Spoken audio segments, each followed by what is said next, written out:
भुनक्तु सह वीर्यं करवावहै तेजस्विनावधीतमस्तु मा विद्विषावहै।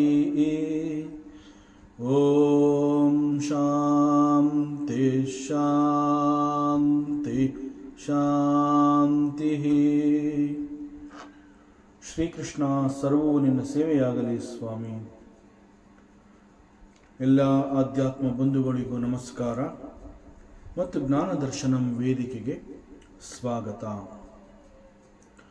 ಧ್ವನಿ ಗುರುದೇವದಾಗಿರಲಿ, ವಿಚಾರ ಪರಮಾತ್ಮನದಾಗಿರಲಿ, ಹಾಗೂ ಇದು ನನ್ನದಲ್ಲದ ಕರ್ಮವಾಗಲಿ. ಶ್ರೀಮದ್ ಭಾಗವತ ಮಹಾಪುರಾಣ 11ನೇ ಸ್ಕಂದ. ಮೊದಲಿಗೆ ಮಂಗಳಾಚರಣೆ. ಜನ್ಮಾದ್ಯಸ್ಯ ಯತೋನ್ಮಯಾದಿತರತಃ ಚಾರ್ತೇಷ್ವಭಿಘ್ನಸ್ವರಾಟ್ ತೇನೇ ಬ್ರಹ್ಮಹೃದಾಯ ಆದಿಕವಯೇ ಮುಹ್ಯಂತಿ ಯತ್ಸೂರಯಃ ತೇಜೋ ವಾರಿಮೃದಾಂ ಯಥಾ ವಿನಿಮಯಃ ಯತ್ರ ತ್ರಿಸರ್ಗೋ ಮೃಷಾ ಧಾಮ್ನಾ ಸ್ವೇನ ಸದಾ ನಿರಸ್ತಕುಹಕಂ ಸತ್ಯಂ ಪರಂ ಧೀಮಹಿ ನಾರಾಯಣಂ ನಮಸ್ಕೃತ್ಯ ನರಂ ಚೈವ ನರೋತ್ತಮಂ ದೇವೀಂ ಸರಸ್ವತೀಂ ವ್ಯಾಸಂ ತತೋ ಜಯಮುದೀರಯೇತ್ ತತೋ ಜಯಮುದೀರಯೇತ್.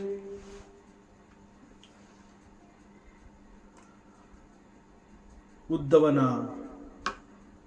ಕುತೂಹಲಭರಿತ ಪ್ರಶ್ನೆಗಳಿಗೆ ಅನೇಕ ರೀತಿಯ ಉತ್ತರಗಳನ್ನು ಅಂತಂದರೆ ಪರಿಹಾರವನ್ನು ಕೊಟ್ಟು ಅವನ ಅನೇಕ ಸಂಶಯಗಳನ್ನು ನಿವಾರಣೆ ಮಾಡ್ತಾ ಬಂದಿದ್ದಾನೆ ಭಗವಂತ. ಮತ್ತು ಒಂದು ಸಂದರ್ಭದಲ್ಲಿ ಇಹಲೋಕ ಮತ್ತು ಪರಲೋಕ, ಇಹಲೋಕದಲ್ಲಿ ಸಾಧನೆ ಅಂತಂದರೆ ಹೇಗಿರಬೇಕು, ಪರಲೋಕದ ಸಾಧನೆ ಅಂತಂದರೆ ಹೇಗಿರಬೇಕು, ಇದರ ಬಗ್ಗೆ ಮುಖ್ಯವಾಗಿ ಸಾಧನೆ ಅಂತ ಹೇಳಿದಾಗ ಸಾಧನೆಯ ಬಗ್ಗೆ ಇರುವಂತಹ ವಿಚಾರವನ್ನು ತಿಳಿಸ್ತಾನೆ. ಇಹಲೋಕ ಮತ್ತು ಪರಲೋಕ ಅಂತ ಹೇಳಿದಾಗ ಮೊಟ್ಟ ಮೊದಲಿಗೆ ಬರುವಂತಹ ಒಂದು ಸಂಶಯ ಅಂತಂದರೆ, ಭಗವಂತನ ಸೃಷ್ಟಿ ಅಂತಂದ ಮೇಲೆ ಅಲ್ಲಿ ಎರಡು ರೀತಿಯ ಲೋಕಗಳು ಇರೋದಕ್ಕೆ ಸಾಧ್ಯವ? ಭಗವಂತ ಸೃಷ್ಟಿ ಅಂತ ಹೇಳಿದಾಗ ಆ ಸೃಷ್ಟಿಯಲ್ಲಿ ಅವನೇನಾದರೂ ಎರಡು ಲೋಕಗಳನ್ನು ಸೃಷ್ಟಿ ಮಾಡಿದನ? ಇಂತಹ ಪ್ರಶ್ನೆ ಬರುತ್ತೆ. ಒಂದು ಇಹಲೋಕ ಅಂತ ಹೇಳಿ ಈ ಒಂದು ಭೂಮಿಯನ್ನ, ಜೊತೆಗೆ ಪರಲೋಕ ಅಂತ ಹೇಳಿ ಮತ್ತೊಂದು ಲೋಕವನ್ನು ಏನಾರೋ ಅವನು ಸೃಷ್ಟಿ ಮಾಡಿದಾನ? ಸೃಷ್ಟಿ ಅಂತ ಹೇಳಿದ ಮೇಲೆ ಅದು ಪರಮಾತ್ಮನದು, ಅದೊಂದು ಲೋಕ.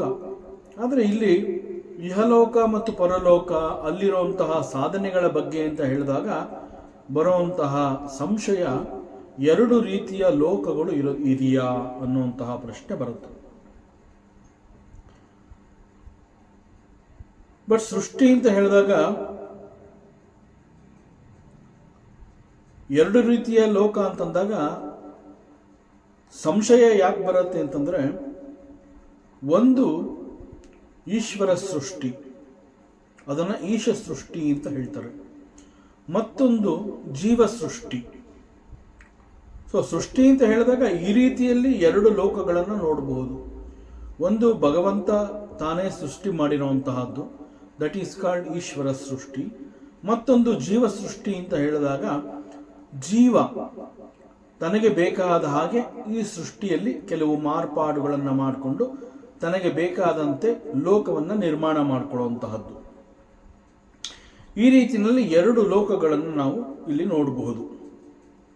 ಆದರೆ ಈಶ್ವರ ಸೃಷ್ಟಿ ಅಂತ ಹೇಳಿದಾಗ ಅದು ಪರಮಾತ್ಮನೇ ಮಾಡಿರೋದ್ರಿಂದ ಪರಮಾತ್ಮ ನಿರ್ಮಾಣ ಮಾಡಿರುವಂತಹ ಈ ಸೃಷ್ಟಿಯಲ್ಲಿ ಎಲ್ಲೂ ಕೂಡ ಯಾವ ರೀತಿಯ ಕೊರತೆ ಎನ್ನುವಂತಹದ್ದಿಲ್ಲ. ಅಲ್ಲಿ ಎಲ್ಲವನ್ನ ಇಟ್ಟು ಸೃಷ್ಟಿಯನ್ನ ಹೊರತಂದಿದ್ದಾನೆ ಪರಮಾತ್ಮ. ಆದ್ದರಿಂದ ಭಗವಂತನ ಸೃಷ್ಟಿ ಅಂತ ಹೇಳಿದಾಗ ಅಲ್ಲಿ ನಾವು ಯಾವ ರೀತಿಯ ಒಂದು ಲೋಪ ದೋಷಗಳನ್ನು ಕೂಡ ನೋಡೋದಕ್ಕೆ ಸಾಧ್ಯ ಇಲ್ಲ. ಆದರೆ ಜೀವಾತ್ಮ ಅಂತ ಹೇಳಿದಾಗ ಮುಖ್ಯವಾಗಿ ಒಬ್ಬ ಜೀವನಿಗೆ he is always interested in ಭೋಗಾಸಕ್ತಿ. ಜೀವ ಅಂತ ಹೇಳಿದ ತಕ್ಷಣ ಹಿ ಈಸ್ ಭೋಗಾಸಕ್ತ. ಅವನಿಗೆ ಅನೇಕಗಳ ಮೇಲೆ ಒಂದು ರೀತಿಯ ಪ್ರೀತಿ, ವ್ಯಾಮೋಹ, ತನಗೆ ಇಂತಹದ್ದೇ ಬೇಕು ಅನ್ನುವಂತಹ ಬಯಕೆ, ಇವುಗಳೆಲ್ಲವನ್ನ ಅವನು ಹುಟ್ಟುಹಾಕೋತಾನೆ. ಅದರಿಂದ ತನ್ನಲ್ಲಿ ಹುಟ್ಟಿ ಬಂದಂತಹ ಬಯಕೆಗಳನ್ನು ಲೋಕದಲ್ಲಿ ನೋಡುವಂತಹ ಅಭ್ಯಾಸವನ್ನು ಅವನು ಬೆಳೆಸ್ಕೋತಾ ಬರ್ತಾನೆ. ಯಾವಾಗ ತನಗೆ ಉಂಟಾದಂತಹ ಬಯಕೆಗಳನ್ನು ಲೋಕದಲ್ಲಿ ನೋಡಿದಾಗ ಅವುಗಳು ಇಲ್ಲ ಅಂತ ಅವನಿಗೆ ಅನ್ನಿಸಿದಾಗ ಅವುಗಳನ್ನು ನಾನು ಸೃಷ್ಟಿ ಮಾಡ್ತೀನಿ ಅಂತ ಹೇಳಿ ಎಲ್ಲವನ್ನ I am going to create here, ನಾನು ಇಲ್ಲಿ ಇವೆಲ್ಲವನ್ನ ಸೃಷ್ಟಿ ಮಾಡ್ತೀನಿ ಅಂತ ಹೇಳಿ ಜೀವಾತ್ಮ ಅಂತಂದ್ರೆ ಒಬ್ಬ ಜೀವ, ಅವನು he is going to create. So that is called ಜೀವ ಸೃಷ್ಟಿ. ಮುಖ್ಯವಾಗಿ ದ ಡಿಫರೆನ್ಸ್ ಬಿಟ್ವೀನ್ ದಿ ಜೀವ ಅಂಡ್ ಈಶ್ವರ ಅಂತ ಹೇಳಿದಾಗ, ಜೀವ he identifies himself with the body. ದೇಹದೊಂದಿಗೆ ತನ್ನನ್ನು ಗುರುತಿಸಿಕೊಂಡು ಇದು ತನ್ನ ದೇಹ, ಈ ದೇಹವೇ ನಾನು ಅಂತಂದ್ರೆ ಈ ದೇಹ, ಹೀಗೆ ದೇಹದೊಂದಿಗೆ ತನ್ನ ಐಡೆಂಟಿಟಿಯನ್ನು ಅವನು ಬೆಳೆಸ್ಕೋತಾನೆ. ಇನ್ಫ್ಯಾಕ್ಟ್ ಜೀವ ಹಿ ಐಡೆಂಟಿಫೈಸ್ ವಿತ್ ದಿ ಪಂಚಮಹಾಭೂತಾಸ್. ಮತ್ತು ಪಂಚಮಹಾಭೂತಾಸ್ ಅಂತಂದಾಗ ದಿಸ್ ಪಂಚಮಹಾಭೂತಾಸ್ they are the products of ಪಂಚತತ್ವಾಸ್, ಪಂಚತನ್ಮಾತ್ರಾಸ್. ಪಂಚತನ್ಮಾತ್ರಗಳಿಂದ ಈ ಒಂದು ಪಂಚಭೂತ ಅನ್ನುವಂತಹದ್ದು ಹೊರಬಂದಿದೆ. ಪಂಚಭೂತದಿಂದ ಈ ದೇಹದ ನಿರ್ಮಾಣ ಆಗಿದೆ.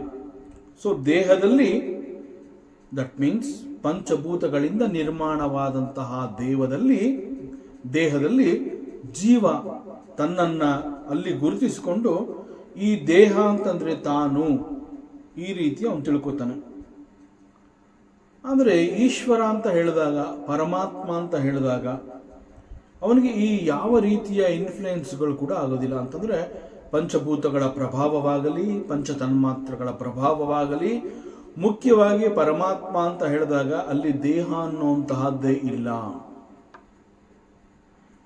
ಸೊ ಸತ್ಯ ಈ ರೀತಿ ಇರೋದ್ರಿಂದ ಪರಮಾತ್ಮ ಇಲ್ಲಿ ಕೊಡ್ತಾ ಇರುವಂತಹ ಒಂದು ವಿವರಣೆ ನಮಗೆ ಮುಂಡಕೋಪನಿಷತ್ನ ಒಂದು ಮಂತ್ರವನ್ನ ನೆನಪಿಗೆ ತರುತ್ತೆ. ದ್ವಾಸುಪರ್ಣ ಸಯುಜ ಸಕಾಯ ಸಮಾನಂ ವೃಕ್ಷಂ ಪರಿಶಸ್ವ ಜಾತೆ. ಉಪನಿಷತ್ನ ಈ ಮಂತ್ರ ಬಹಳ ಸ್ಪಷ್ಟವಾಗಿ ಒಂದು ವಿಚಾರವನ್ನು ತಿಳಿಸುತ್ತೆ. ಈ ಮಂತ್ರ ಏನು ಹೇಳ್ತಾ ಇದೆ? ಇಲ್ಲಿ ಜೀವಾತ್ಮ ಮತ್ತು ಪರಮಾತ್ಮನಲ್ಲಿ ಇರುವಂತಹ ಸಂಬಂಧವನ್ನ ಇದು ವಿವರಿಸ್ತಾ ಇದೆ. ಪರಮಾತ್ಮ ಮತ್ತು ಜೀವಾತ್ಮ ದೇ ಆರ್ ಆಲ್ವೇಸ್ ಟುಗೆದರ್. ಅವರು ಸದಾ ಒಟ್ಟೊಟ್ಟಿಗೆ ಇರುವಂತಹವರು. ಅನೇಕ ಸಂದರ್ಭಗಳಲ್ಲಿ ಜೀವಾತ್ಮ ಪರಮಾತ್ಮನನ್ನ ನೆನಪಿಗೆ ಕೂಡ ತಂದುಕೊಳ್ಳೋದಿಲ್ಲ. ಪರಮಾತ್ಮ ಇರೋ ಜಾಗದಲ್ಲಿ ಜೀವಾತ್ಮ ಅನೇಕ ಸಂದರ್ಭಗಳಲ್ಲಿ ಇರೋದಕ್ಕೆ ಇಷ್ಟನೂ ಪಡೋದಿಲ್ಲ. ಸೊ ಪರಮಾತ್ಮ ಇರುವಂತಹ ಜಾಗದಲ್ಲಿ ಜೀವಾತ್ಮ ಇಲ್ಲದೆ ಹೋದರೂ ಕೂಡ ಪರಮಾತ್ಮ ಅಂತ ಹೇಳಿದಾಗ ಅವನು ಸದಾ ಜೀವಾತ್ಮನ ಜೊತೆನಲ್ಲಿ ಅವನ ಬಳಿಯೇ ಇರ್ತಾನೆ.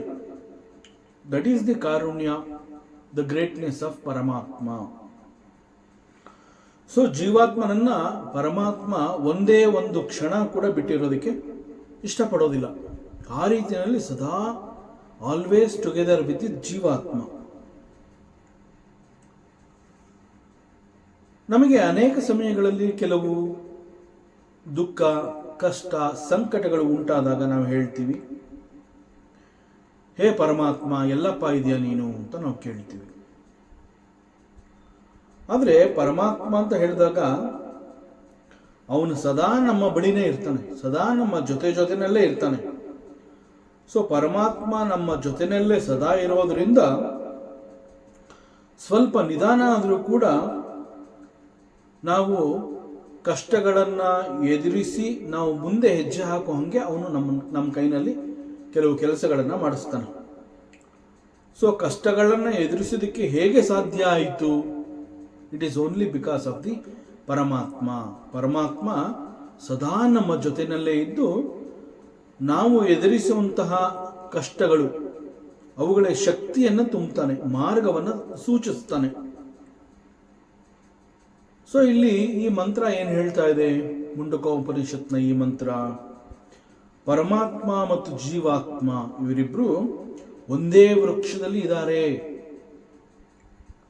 ಒಂದೇ ವೃಕ್ಷದಲ್ಲಿ ಜೀವಾತ್ಮ ಮತ್ತು ಪರಮಾತ್ಮ ಇವರಿಬ್ರು ಒಟ್ಟಿಗೆ ಇದ್ದಾರೆ. ಇಲ್ಲಿ ವೃಕ್ಷ ಅಂತ ಹೇಳ್ತಾ ಇರುವಂತಹದ್ದು ದೇಹವನ್ನ ಕುರಿತು ಹೇಳ್ತಾ ಇರುವಂತಹದ್ದು.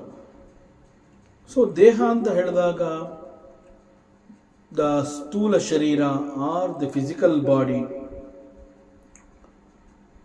ಇದು ಈ ಒಂದು ದೇಹವನ್ನ ಇಲ್ಲಿ ವೃಕ್ಷ ಅಂತ ಕರೆದಿದ್ದಾರೆ.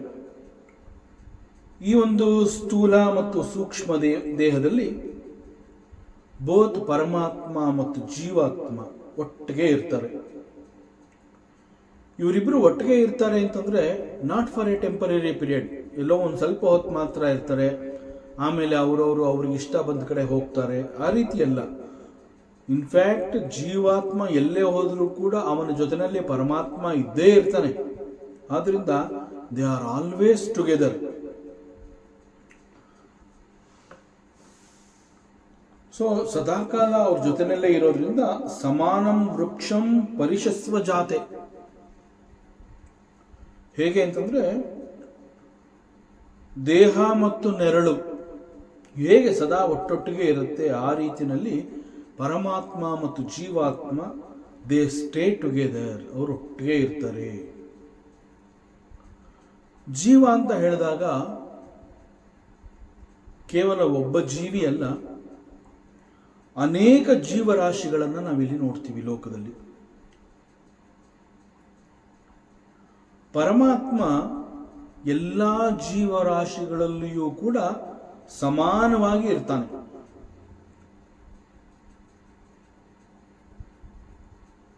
ಸೂರ್ಯ ಹೇಗೆ ಎಲ್ಲರ ಮನೆಯ ಮೇಲೆ ಬೆಳಕನ್ನು ಚೆಲ್ತಾನೆ, ಆ ರೀತಿಯಲ್ಲಿ ಭಗವಂತ ಎಲ್ಲ ಜೀವರಾಶಿಗಳಲ್ಲಿ ಸಮಾನವಾಗಿರ್ತಾನೆ.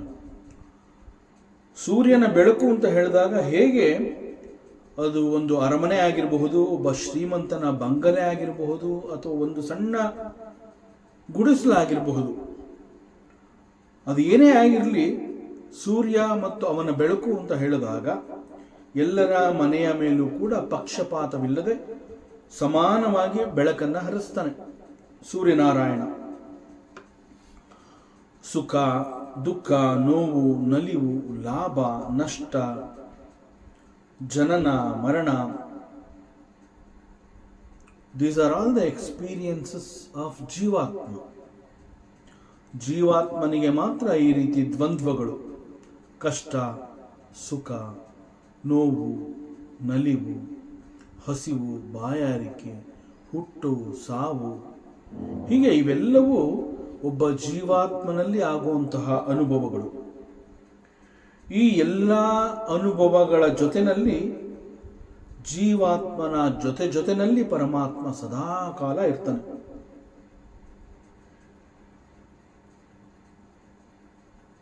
ಒಬ್ಬ ಗುರುವಿಗೆ, ಒಬ್ಬ ಜ್ಞಾನಿಗೆ, ಸತ್ಯವನ್ನ ತಿಳಿದಂತಹ ಒಬ್ಬ ಅನುಭವಿಗೆ ಗೊತ್ತಾಗುತ್ತೆ, ದೇವರು ಅಂತಂದ್ರೆ ಅವನು ನನ್ನ ಜೊತೆಗಾರ, ಅವನು ಸದಾ ನನ್ನ ಜೊತೆ ಇರ್ತಾನೆ ಅಂತ ಒಬ್ಬ ಜ್ಞಾನಿ ಹೇಳ್ತಾನೆ. ಆದರೆ ಒಬ್ಬ ಅಜ್ಞಾನಿ ಏನು ಹೇಳ್ತಾನೆ, ದೇವರು ಅವನು ಇದಾನೋ ಇಲ್ಲವೋ ಗೊತ್ತಿಲ್ಲ, ನನಗೆ ದೇವರು ಬೇಕಾಗಿದನೋ ಬೇಡವಾಗಿದನೋ, ನನ್ನ ಮನೋನಿರ್ಧಾರಕ್ಕೆ ವಿರುದ್ಧವಾಗಿ ಅವನು ಅನೇಕ ಸಂದರ್ಭಗಳಲ್ಲಿ ನನ್ನ ಜೊತೆ ಇರೋಂಥರ ಕಾಣಿಸ್ತಾನೆ, ಅನೇಕ ಸಂದರ್ಭಗಳಲ್ಲಿ ಅವನು ನನ್ನ ಜೊತೆ ಇಲ್ಲ ಅನ್ನೋ ರೀತಿಯಲ್ಲಿ ಇರ್ತಾನೆ. ಸೊ ಅದರಿಂದ ದೇವರು ಸದಾ ನನ್ನ ಜೊತೆ ಇರ್ತಾನೆ ಅನ್ನುವಂತಹ ಅನುಭವ ನನಗೆ ಸದಾಕಾಲ ಆಗೋದಿಲ್ಲ ಅಂತ ಹೇಳ್ತಾನೆ.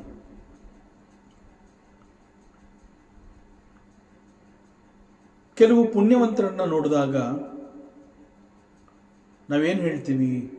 ದೇವರು ಅವನ ಪಕ್ಷದಲ್ಲಿ ಅವನ ಜೊತೆ ಇದ್ದಾನೆ ಅಂತ ಹೇಳ್ತೀವಿ. ಆದರೆ ಕೇವಲ ಒಬ್ಬ ಪುಣ್ಯವಂತನ ಜೊತೆಯಲ್ಲಿ ಮಾತ್ರ ಭಗವಂತ ಇರ್ತಾನೆ ಅಂತ ಏನಲ್ಲ. ನಾವು ಯಾರನ್ನ ಒಬ್ಬ ಪಾಪದ ಪುರುಷ, ಅವನೊಬ್ಬ ಪಾಪಿ ಅಂತ ನಾವು ಹೇಳ್ತೀವಿ, ಅಂತಹ ಅವನ ಜೊತೆಯಲ್ಲಿ, ಅವನ ಬಳಿಯಲ್ಲಿಯೂ ಅವನ ಜೊತೆಗಾರನಾಗಿ ಪರಮಾತ್ಮ ಇದ್ದೇ ಇರ್ತಾನೆ.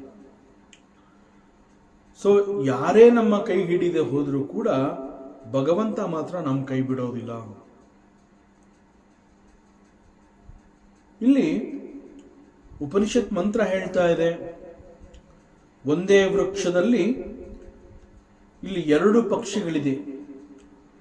ಆ 2 ಪಕ್ಷಿಗಳಲ್ಲಿ ಒಂದನ್ನ ಪರಮಾತ್ಮ, ಮತ್ತೊಂದನ್ನ ಜೀವಾತ್ಮ ಅಂತ ತಿಳಿಸ್ತಾ ಇದೆ. ಈ ಜೀವಾತ್ಮ ಏನ್ ಮಾಡ್ತಾನೆ? ಆ ಮರದಲ್ಲಿ ಇದ್ದುಕೊಂಡು ಆ ಮರದಲ್ಲಿ ಬಿಡ್ತಾ ಇರುವಂತಹ ಹಣ್ಣಿನ ರುಚಿಯನ್ನ ನೋಡ್ತಾನೆ. ಒಂದೊಂದೇ ಹಣ್ಣನ್ನ ತಿಂದು ಅದರ ರುಚಿ ಸಿಹಿಯಾಗಿದೆಯಾ, ಹೇಗಿದೆ, ಚೆನ್ನಾಗಿದೆಯಾ ಅಂತ ಹೇಳಿ ಆ ಮರದಲ್ಲಿರುವಂತಹ ಹಣ್ಣುಗಳನ್ನು ತಿಂದು ಅದರ ರುಚಿಯನ್ನ ಸವಿತಾ ಇರ್ತಾನೆ. ಹಣ್ಣು ಬಹಳ ಸಿಹಿಯಾಗಿದೆ, ರುಚಿಯಾಗಿದೆ ಅಂತ ಅನ್ನಿಸಿದಾಗ ಅವನೇನ್ ಮಾಡ್ತಾನೆ? ಆ ಎಕ್ಸ್ಪೀರಿಯನ್ಸ್ನ, ಆ ಸಿಹಿಯಾದ ಅನುಭವವನ್ನ ತನ್ನ ಮನಸ್ಸಿನಲ್ಲಿ ಇಟ್ಕೊಂಡು ಸದಾಕಾಲ ಮತ್ತೆ ಮತ್ತೆ ಅಂತಹ ರುಚಿಯಾದ ಹಣ್ಣು ಅಂತ ತನಗೆ ಸದಾ ಸಿಗಬೇಕು ಅಂತ ಹೇಳಿ ಆ ವೃಕ್ಷದಲ್ಲಿ ಎಲ್ಲೆಲ್ಲಿ ಅಂತಹ ಹಣ್ಣುಗಳಿದೆ ಅಂತ ಹೇಳಿ ಆ ಹಣ್ಣುಗಳನ್ನು ಹುಡುಕಿ ಅವುಗಳನ್ನು ತಿಂದು ರುಚಿ ನೋಡ್ತಾ ಇರ್ತಾನೆ. ಇದರ ಅರ್ಥ ಏನು ಅಂತಂದ್ರೆ, ಒಬ್ಬ ಜೀವಾತ್ಮ ಯಾವಾಗಲೋ ಒಂದ್ಸಾರಿ ಒಂದು ಕರ್ಮವನ್ನ ಮಾಡಿ ಆ ಕರ್ಮದ ಮೂಲಕ ಒಂದು ಸುಖದ ಅನುಭವವನ್ನ ಪಡೆದಾಗ ಅವನೇನ್ ಮಾಡ್ತಾನೆ? ಜೀವಾತ್ಮ ಇಂತಹ ಕರ್ಮವನ್ನ ಮಾಡಿದ್ರೆ ನನಗೆ ಇಂತಹ ಸುಖ ಸಿಗತ್ತೆ ಅಂತ ಅವನಿಗೆ ಗೊತ್ತಾಗಿ ಮತ್ತೆ ಮತ್ತೆ ಅಂತಹ ಸುಖದ ಆಸೆಯಿಂದ ಮತ್ತೆ ಮತ್ತೆ ಕರ್ಮಗಳನ್ನು ಮಾಡ್ತಾನೆ ಇರ್ತಾನೆ. ಸೊ ಜೀವಾತ್ಮ ಅಂತಂದ್ರೆ ನಿರಂತರವಾಗಿ ಅವನು ಕರ್ಮವನ್ನು ಮಾಡ್ತಾನೆ. ಯಾಕೆ ಅವನು ನಿರಂತರವಾಗಿ ಕರ್ಮದಲ್ಲಿ ಆಸಕ್ತನಾಗಿದ್ದಾನೆ ಅಂತಂದ್ರೆ, ಹಿ ಈಸ್ ಫಲಾಪೇಕ್ಷಿ. ಹೇಗೆ ಸಿಹಿಯಾದ ಹಣ್ಣಿನ ರುಚಿಗಾಗಿ ಆ ಮರದಲ್ಲಿ ಇರುವಂತಹ ಜೀವಾತ್ಮ ಅನ್ನುವ ಆ ಪಕ್ಷಿ ಹುಡುಕಿ ಆ ಹಣ್ಣು ಸಿಹಿಯಾಗಿದೆಯಾ ಅಂತ ಹೇಳಿ ಆ ರುಚಿಯನ್ನ ನೋಡುತ್ತೆ, ಆ ರೀತಿಯಲ್ಲಿ ಒಬ್ಬ ಜೀವಾತ್ಮ ತಾನು ಮಾಡಿದಂತಹ ಒಂದು ಕರ್ಮದಿಂದ ಸಿಕ್ಕ ಸುಖವನ್ನ ಮತ್ತೆ ಮತ್ತೆ ಅಪೇಕ್ಷಿಸಿ ಮತ್ತೆ ಮತ್ತೆ ಕರ್ಮಗಳಲ್ಲಿ ಆಸಕ್ತನಾಗಿರ್ತಾನೆ. ಅದೇ ರೀತಿ ಒಂದು ವೇಳೆ ಆ ವೃಕ್ಷದಲ್ಲಿರುವಂತಹ ಜೀವಾತ್ಮ ಅನ್ನುವ ಪಕ್ಷಿ ಒಂದು ಹಣ್ಣನ್ನ ಹುಡುಕಿ ಅದನ್ನು ತಿಂದಾಗ ಆ ಹಣ್ಣಿನ ರುಚಿ ಸರಿ ಇಲ್ಲ, ಅದು ಸಿಹಿಯಾಗಿಲ್ಲ ಅಂತ ಏನಾರು ಅನಿಸಿದ್ರೆ ಸಿಹಿಯಾಗಿರುವಂತಹ ಹಣ್ಣಿಗಾಗಿ ಮತ್ತೆ ಹಣ್ಣಿನ ಹುಡುಕಾಟವನ್ನು ಅದು ಮಾಡುತ್ತೆ. ಎಕ್ಸಾಕ್ಟ್ಲಿ ಲೈಕ್ ದಟ್ ಒಬ್ಬ ಜೀವಾತ್ಮ ತಾನು ಮಾಡಿದಂತಹ ಕರ್ಮದಿಂದ ಸುಖ ಅನ್ನುವಂತಹದ್ದು ಸಿಗದೇ ಇದ್ದಾಗ ಸುಖದ ಅಪೇಕ್ಷೆಗಾಗಿ ಮತ್ತೆ ಮತ್ತೆ ಕರ್ಮಗಳನ್ನು ಮಾಡ್ತಾ ಕರ್ಮದಲ್ಲಿ ಆಸಕ್ತನಾಗಿ ಕರ್ಮದಲ್ಲಿ ಬಂಧಿತನಾಗ್ತಾನೆ. ಸೊ ಸದಾಕಾಲ ಹೀಗೆ ಫಲಾಪೇಕ್ಷೆ ಮತ್ತು ಕರ್ಮದಲ್ಲಿ ನಿರತನಾಗಿರುವಂತಹದ್ದು ಜೀವಾತ್ಮನ ಸ್ವಭಾವ. ಮತ್ತು ಅದೇ ವೃಕ್ಷದಲ್ಲಿ ಜೀವಾತ್ಮ ಅಂತ ಏನು ಹೇಳಿದೀವಿ, ಅದೇ ರೀತಿ ಪರಮಾತ್ಮ ಅನ್ನುವಂತಹ ಮತ್ತೊಂದು ಪಕ್ಷಿ ಕೂಡ ಇದೆ. ಆ ಪಕ್ಷಿ ಆ ವೃಕ್ಷದಲ್ಲಿ ಸುಮ್ಮನೆ ಕುಳಿತಿರುತ್ತೆ. ಎಲ್ಲವನ್ನ ಬಹಳ ಸೂಕ್ಷ್ಮ ರೂಪದಿಂದ ಅದು ಗಮನಿಸ್ತಾ ಇರುತ್ತೆ. ಆ ಪರಮಾತ್ಮ ಅನ್ನುವಂತಹ ಆ ಪಕ್ಷಿ ವೃಕ್ಷದಲ್ಲಿರುವಂತಹ ಯಾವ ಹಣ್ಣಿನ ರುಚಿಯನ್ನು ಕೂಡ ನೋಡೋದಿಲ್ಲ. ದಟ್ ಮೀನ್ಸ್ ಆ ಪಕ್ಷಿ ಹಣ್ಣನ್ನ ತಿನ್ನುವಂತಹ ಕರ್ಮವನ್ನ ಅದು ಮಾಡ್ತಾ ಇಲ್ಲ. ಯಾಕೆ ಅದು ಹಣ್ಣನ್ನ ತಿನ್ನುವಂತಹ ಕರ್ಮವನ್ನು ಮಾಡ್ತಾ ಇಲ್ಲ ಅಂತಂದ್ರೆ, ಪರಮಾತ್ಮ ಅನ್ನುವಂತಹ ಆ ಪಕ್ಷಿಗೆ ಫಲದ ಅಪೇಕ್ಷೆ ಇಲ್ಲ. ಸೊ ಫಲದ ಅಪೇಕ್ಷೆ ಇಲ್ಲ ಮತ್ತು ಹಣ್ಣನ್ನ ತಿನ್ನುವಂತಹ ಕರ್ಮವನ್ನೂ ಮಾಡ್ತಾ ಇಲ್ಲ ಅಂತಂದ್ರೆ, ನಮಗೇನು ಶಾಸ್ತ್ರ ತಿಳಿಸ್ತಾ ಇದೆ, ಭಗವಂತ ಈಸ್ ಅಕರ್ತ, ಸೊ ಹೀಸ್ ಭೋಗಿಸುವವನೂ ಅಲ್ಲ. ಆ ರೀತಿಯಲ್ಲಿ ಆ ಪಕ್ಷಿ ಆ ಹಣ್ಣನ್ನು ತಿಂತಾ ಇಲ್ಲ, ಹಣ್ಣು ಬೇಕು ಅನ್ನುವಂತಹ ಅಪೇಕ್ಷೆ ಕೂಡ ಇಲ್ಲ. ಸೊ ಅದು ಸುಮ್ಮನೆ ಕೂತ್ಕೊಂಡಿದೆ ಅಂತಂದ್ರೆ, ಆ ಪಕ್ಷಿ ಆ ಮರದಲ್ಲಿ ಏನ್ ಮಾಡ್ತಾ ಇದೆ? ಆ ಪಕ್ಷಿ ಆ ಮರದಲ್ಲಿ ಇದ್ಕೊಂಡು ಮಾಡ್ತಾ ಇರುವಂತಹದ್ದಾದ್ರೂ ಏನು? ಅದರ ಜೊತೆನಲ್ಲೇ ಇರುವಂತಹ ಜೀವಾತ್ಮ ಅನ್ನುವ ಪಕ್ಷಿ ಅನೇಕ ಕರ್ಮಗಳನ್ನು ಮಾಡ್ತಾ ಇದೆ. ಅನೇಕ ಕರ್ಮಗಳನ್ನ ಮಾಡಿ ಅದು ಅನೇಕ ಫಲವನ್ನ ಕೂಡ ಅದು ಅನುಭವಿಸ್ತಾ ಇದೆ. ಅದು ಹಣ್ಣನ್ನ ತಿಂದಾಗ ಹಣ್ಣು ಸಿಹಿಯಾಗಿದೆ ಅಂತ ಏನಾರ ಗೊತ್ತಾದಾಗ ಸಿಹಿಯಾದ ಹಣ್ಣಿನ ಫಲ ಮತ್ತು ಹಣ್ಣನ್ನು ಹುಡುಕಿ ತಿಂದಾಗ ಆ ಹಣ್ಣು ಸಿಹಿಯಾಗಿಲ್ಲ ಅಂತ ಆ ಪಕ್ಷಿಗೆ ಗೊತ್ತಾದಾಗ ಆ ರೀತಿಯ ಫಲವನ್ನ ಕೂಡ ಅದು ಅನುಭವಿಸ್ತಾ ಇದೆ. ಒಟ್ಟಿನಲ್ಲಿ ಅಲ್ಲಿ ಜೀವಾತ್ಮ ಅಂತ ಅನ್ನಿಸ್ಕೊಂಡಿರುವಂತಹ ಆ ಪಕ್ಷಿ ನಿರಂತರವಾಗಿ ಕರ್ಮವನ್ನ ಮಾಡುತ್ತಾ ಆ ಕರ್ಮಕ್ಕೆ ತಕ್ಕಂತಹ ಫಲವನ್ನ ಅದು ಅನುಭವಿಸ್ತಾ ಇದೆ. ಹೇಗೆ ಕೆಟ್ಟ ಕರ್ಮಕ್ಕೆ ಕೆಟ್ಟ ಫಲ ಮತ್ತು ಒಳ್ಳೆಯ ಕರ್ಮಕ್ಕೆ ಒಳ್ಳೆಯ ಫಲ ಅನ್ನುವಂತಹದ್ದನ್ನ ನಮ್ಮ ಶಾಸ್ತ್ರ ಏನು ತಿಳಿಸಿದೆ, ಆ ರೀತಿಯಲ್ಲಿ ಆ ಪಕ್ಷಿ ಆ ವೃಕ್ಷದಲ್ಲಿ ಕುಳಿತು, ಜೀವಾತ್ಮ ಅನ್ನುವಂತಹ ಪಕ್ಷಿ ಆ ವೃಕ್ಷದಲ್ಲಿ ನಿರಂತರವಾಗಿ ಕರ್ಮದಲ್ಲಿ ಆಸಕ್ತವಾಗಿದೆ. ಹಾಗಾದ್ರೆ what is the role of ಭಗವಂತ? ಅವನು ಸುಮ್ಮನೆ ಇದ್ದಾನೆ ಅಂತಂದ್ರೆ ವಾಟ್ ಈಸ್ ಹಿಸ್ ರೋಲ್? ಈ ಪ್ರಶ್ನೆ ಬರುತ್ತೆ. ಅದರಿಂದ ಶಾಸ್ತ್ರ ಏನು ಹೇಳುತ್ತೆ? ಪರಮಾತ್ಮ ಅಥವಾ ಭಗವಂತ ಅಂತ ಹೇಳಿದಾಗ ಹಿ ಈಸ್ ಸಾಕ್ಷಿ ರೂಪ. ಅವನು ಎಲ್ಲವನ್ನ ನೋಡ್ತಾ ಇರ್ತಾನೆ, ಎಲ್ಲವನ್ನ ಗಮನಿಸ್ತಾ ಇರ್ತಾನೆ. ಎಲ್ಲವನ್ನ ನೋಡ್ತಾ ಇದ್ದಾನೆ, ಎಲ್ಲವನ್ನ ಗಮನಿಸ್ತಾ ಇದ್ದಾನೆ ಅಂತಂದ ಮೇಲೆ ಅವನು ಯಾಕೆ ಅಲ್ಲಿ ಕುಳಿತು ಆ ಜೀವಾತ್ಮ ಅನ್ನುವಂತಹ ಪಕ್ಷಿಗೆ ಕೆಲವು ಸೂಚನೆಗಳನ್ನು ಕೊಡಬಾರದು? ಆ ಕೆಲಸನಾರು ಮಾಡಬಹುದಾಗಿತ್ತಲ್ಲ. ನೀನು ಕರ್ಮದಲ್ಲಿ ಆಸಕ್ತನಾಗಬೇಡ, ಹಣ್ಣಿನ ರುಚಿಗಾಗಿ ಫಲದ ಅಪೇಕ್ಷೆ ಮಾಡಬೇಡ, ಈ ರೀತಿ ಹೇಳ್ಬೋದಾಗಿತ್ತಲ್ಲ. ಅದು ಯಾವುದೋ ಹೇಳದೆ ಸುಮ್ಮನೆ ಯಾಕೆ ಕೂತಿದೆ? ಸುಮ್ಮನೆ ಕೂತಿರೋದಕ್ಕೆ ಏನು ಉದ್ದೇಶ? What is the role of ಭಗವಂತ ದೆನ್? ಈ ಒಂದು ಪ್ರಶ್ನೆ ಬರುತ್ತೆ. ಸೊ ಪರಮಾತ್ಮ ಅಂತಂದ್ರೆ ಸಾಕ್ಷಿ ರೂಪ ಅಂತ ಶಾಸ್ತ್ರ ಹೇಳ್ತಾ ಇರೋದ್ರಿಂದ ಅದು ಸುಮ್ಮನೆ ಇರುತ್ತೆ, ಏನೂ ಮಾಡ್ತಾ ಇಲ್ಲ. ಇನ್ಫ್ಯಾಕ್ಟ್ ಪರಮಾತ್ಮ ಅಂತ ಹೇಳಿದಾಗ it is also just like ಜೀವಾತ್ಮ. ಜೀವಾತ್ಮನಂತೆ it stays in the same body. ಜೀವಾತ್ಮ ಹೇಗೆ ಒಂದು ದೇಹದಲ್ಲಿ ಇರ್ತಾನೆ, ಅದೇ ರೀತಿ ಪರಮಾತ್ಮ ಅಂತ ಹೇಳಿದಾಗ ಪರಮಾತ್ಮ ಕೂಡ ಅದೇ ದೇಹದಲ್ಲೇ ಇರ್ತಾನೆ. ಬಟ್ ಪರಮಾತ್ಮ ಅಂತ ಹೇಳಿದಾಗ ಹೀ ಸರ್ವಜ್ಞ, ಅವನಿಗೆಲ್ಲ ಗೊತ್ತಿರುತ್ತೆ.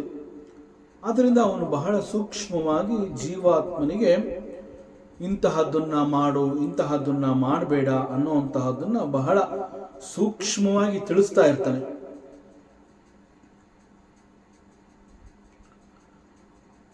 ಇದರ ಪರಿಣಾಮ ತುಂಬಾ ದುಃಖ ಅನುಭವಿಸಬೇಕಾಗತ್ತೆ. ಆದ್ರಿಂದ ಇಂತಹದ್ದನ್ನ ನೀನು ಮಾಡಬೇಡ, ಇಂತಹದ್ದನ್ನ ಮಾಡು ಅಂತ ಎಚ್ಚರಿಕೆ ಕೊಡ್ತಾ ಇರುತ್ತೆ.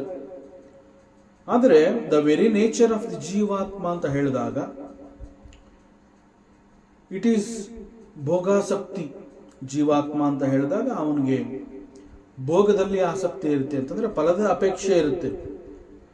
ಇದು ಜೀವಾತ್ಮನಲ್ಲಿ ಬಹಳ ಬಲವಾಗಿರೋದ್ರಿಂದ ಜೀವಾತ್ಮ ಪರಮಾತ್ಮನ ಮಾತನ್ನು ಅವನು ಕೇಳಿಸ್ಕೊಳ್ಳೋದಿಲ್ಲ. ಪರಮಾತ್ಮ ಬಹಳ ಸೂಕ್ಷ್ಮವಾಗಿ ನಿರಂತರವಾಗಿ ಕರ್ಮದಲ್ಲಿ ನೀನು ಆಸಕ್ತನಾದರೆ ಫಲದ ಅಪೇಕ್ಷೆಯಿಂದ ನಿನ್ನ ಕರ್ಮಗಳು ಕೂಡಿರೋದ್ರಿಂದ ಅಲ್ಲಿ ಸುಖ ಮತ್ತು ದುಃಖ ಎರಡನ್ನೂ ಕೂಡ ನೀನು ಅನುಭವಿಸ್ತಾನೆ ಇರಬೇಕಾಗತ್ತೆ. ಹೀಗೆ ಮಾಡ್ತಾ ಇರೋದ್ರಿಂದ ನೀನು ಒಂದು ರೀತಿ ಕರ್ಮದ ಬಂಧನಕ್ಕೆ ಒಳಗಾಗಬೇಕಾಗತ್ತೆ. ಆದ್ರಿಂದ ನೀನು ಮಾಡಬೇಡ ಅನ್ನುವಂತಹ ಸೂಚನೆಯನ್ನ ಪರಮಾತ್ಮ ಕೊಟ್ಟರೂ ಕೂಡ ಜೀವಾತ್ಮ ಭೋಗದಲ್ಲಿ ಆಸಕ್ತಿ ಇರೋದ್ರಿಂದ, ಫಲದ ಅಪೇಕ್ಷೆ ಅವನಲ್ಲಿ ಇರೋದ್ರಿಂದ ಮತ್ತು ಜೀವನ ಸ್ವಭಾವವೇ ಭೋಗಾಸಕ್ತಿ, ಈ ಕಾರಣದಿಂದ ಪರಮಾತ್ಮನ ಮಾತನ್ನ ಅವನು ಕೇಳೋದಿಲ್ಲ.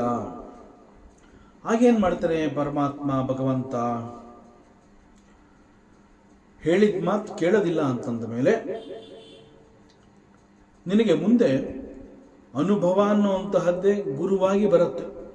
ಆದ್ರಿಂದ ಈಗ ನೀನು ಅನುಭವಿಸು. ನೀ ಏನು ಮಾಡಬೇಕು ಅಂತ ಅನ್ಕೊಂಡಿದೀಯಾ ಆ ರೀತಿ ನೀನು ಮಾಡ್ತಾ ಹೋಗು. ಸೊ ನೀನು ಅನುಭವಿಸ್ಕೊಂಡು ಹೋಗು ಅಂತ ಹೇಳಿ ಪರಮಾತ್ಮ ಸುಮ್ಮನಾಗೋಗ್ತಾನೆ. ಆದರೂ ಕೂಡ ಪರಮಾತ್ಮ ಎಚ್ಚರಿಕೆ ಕೊಡೋದನ್ನು ಅವನು ನಿಲ್ಲಿಸೋದೇ ಇಲ್ಲ. ಅನುಭವವೇ ಗುರುವಾಗಿ ಬಂದು ಜೀವಾತ್ಮನನ್ನ ತಿದ್ದುತ್ತಾನೆ. ಅಂದರೆ ಇದು ತಕ್ಷಣನೇ ಆಗತ್ತೆ ಅಂತಿನಿಲ್ಲ.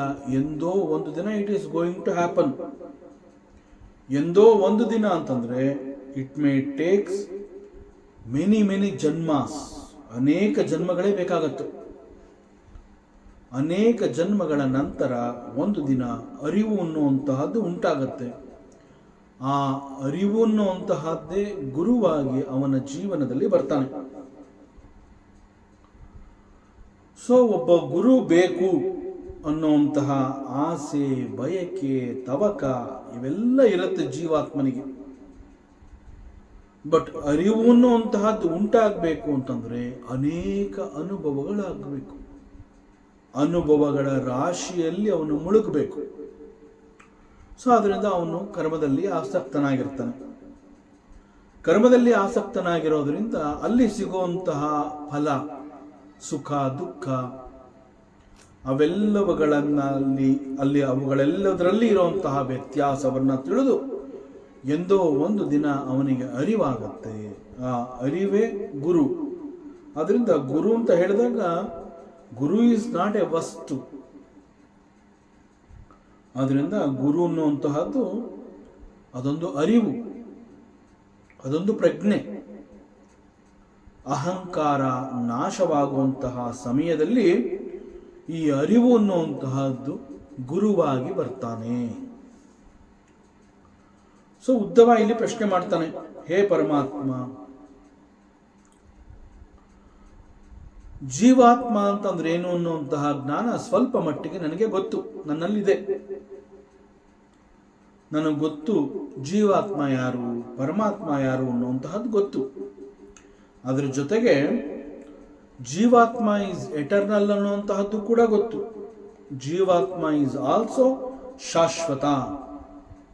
ಈ ಜೀವಾತ್ಮ ಅನ್ನುವಂತಹವನು ಕೂಡ ಎಂದಿನಿಂದಲೂ ಇರುವಂತಹವನು.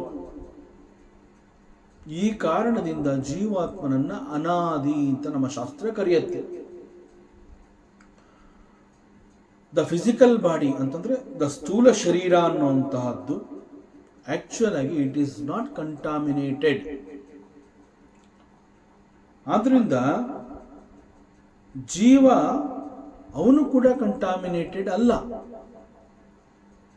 It is only because of the ಅಜ್ಞಾನ ಜೀವ he identifies himself with the body and he says the body is me. ಈ ದೇಹ ಅಂತಂದ್ರೆ ನಾನೇ ದೇಹ. ಈ ಒಂದು ತಿಳಿವಳಿಕೆಯೊಂದಿಗೆ he continues to suffer and enjoy also in life. ಅದು ಒಂದು ಲೈಫ್ ಅಲ್ಲ, ಲೈಫ್ ಆಫ್ಟರ್ ಲೈಫ್. ಅನೇಕ ಜನ್ಮಗಳಲ್ಲಿ ಇಂತಹ ಅನುಭವಗಳನ್ನು ಹೊತ್ತು ಅವನು ಮುಂದೆ ಬರ್ತಾ ಇರ್ತಾನೆ. ಸೊ ಅನೇಕ ಜನ್ಮಗಳಿಂದನೂ ಇಂತಹ ಅನುಭವಗಳನ್ನು ಅವನು ಹೊತ್ಕೊಂಡು ತಿರುಗ್ತಾ ಇರ್ತಾನೆ ಅಂತಂದ್ರೆ ಜೀವ is there in all the ಜನ್ಮಾಸ್. ಪ್ರತಿ ಜನ್ಮದಲ್ಲೂ ಇಂತಹ ಅನುಭವಗಳನ್ನು ಅವನು ಪಡಿತಾನೆ ಇರ್ತಾನೆ ಅಂತಂದ್ರೆ ಜೀವ ಅನ್ನುವಂತಹವನು ಎಲ್ಲ ಜನ್ಮಗಳಲ್ಲೂ ಇದ್ದು ಎಲ್ಲ ಅನುಭವಗಳೊಂದಿಗೆ ಅವನು ಸಾಕ್ತಾ ಇರ್ತಾನೆ, ಮುಂದೆ ಮುಂದೆ ಹೋಗ್ತಾ ಇರ್ತಾನೆ ಅಂತ ಆಯಿತು. ಆದ್ರಿಂದ ಇಂತಹ ಒಂದು ವಿಷಯದಲ್ಲಿ ನನಗೆ ಒಂದು ಅನುಮಾನ ಇದೆ. ಪರಮಾತ್ಮ ಜೀವ ಈಸ್ ಎಟರ್ನಲ್ ಅನ್ನುವಂತಹದ್ದು ಗೊತ್ತಾಯಿತು, ಅನೇಕ ಜನ್ಮಗಳಲ್ಲಿ ಈ ಕಂಟಿನ್ಯೂಸ್ ಅನ್ನುವಂತಹದ್ದು ಗೊತ್ತಾಯಿತು. ಇಷ್ಟೆಲ್ಲ ಗೊತ್ತಾದರೂ ಕೂಡ ನನ್ನಲ್ಲಿರುವಂತಹ ಒಂದು ಸಂಶಯ ಏನು ಅಂತಂದ್ರೆ, ನನಗೆ ಒಂದು ಸತ್ಯ ಗೊತ್ತಾಗಬೇಕು ಭಗವಂತ. ಹೇ ಪರಮಾತ್ಮ, ಪರಮಾತ್ಮ ಮತ್ತು ಜೀವಾತ್ಮ they both stay in the same body. ಅವರಿಬ್ರು ಕೂಡ ಒಂದೇ ದೇಹದಲ್ಲಿ ಇರ್ತಾರೆ. ಆದರೆ ಪರಮಾತ್ಮ ಈಸ್ ಅಕರ್ತ, ಹಿ ಈಸ್ ಸಾಕ್ಷಿ ರೂಪ. ವೆರಾಸ್ ಜೀವಾತ್ಮ ಹಿ ಈಸ್ ಆಲ್ಸೋ ಎಟರ್ನಲ್, ಅವನು ಕೂಡ ಅನಾದಿ ಶಾಶ್ವತ. But he is interested in doing all sorts of ಕರ್ಮಾಸ್. ಜೊತೆಗೆ ಕರ್ಮದ ಜೊತೆಗೆ ಇಂತಹ ಕರ್ಮಕ್ಕೆ ಇಂತಹ ಒಂದು ಫಲ ಬೇಕು ಅನ್ನುವಂತಹ ಅಪೇಕ್ಷೆ ಕೂಡ ಅವನು ಹೊಂದಿರ್ತಾನೆ. ಹೇಗೆ ಒಂದೇ ವೃಕ್ಷದಲ್ಲಿ ಎರಡು ಪಕ್ಷಿಗಳು ಇರುತ್ತವಲ್ಲ, ಜೀವಾತ್ಮ ಮತ್ತು ಪರಮಾತ್ಮ ಅಂತ.